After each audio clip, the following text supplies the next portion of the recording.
కర్మలకే బ్రహ్మ కపాలం జన్మలకే పాప వినాశం కర్మలకే బ్రహ్మ కపాలం జన్మలకే పాప వినాశం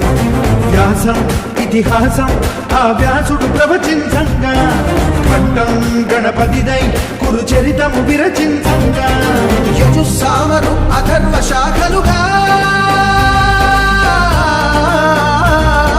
ఓంకారేశ్వరి శ్రీహరినగరి ఇదిగో రాబదరి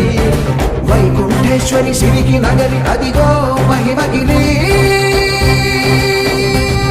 ఈ కొండపై పాదండగా ఆ విష్ణు పాదమే వెలసింది వేదాలనే విభజించిన శ్రీ వ్యాసపీఠమై విరిసింది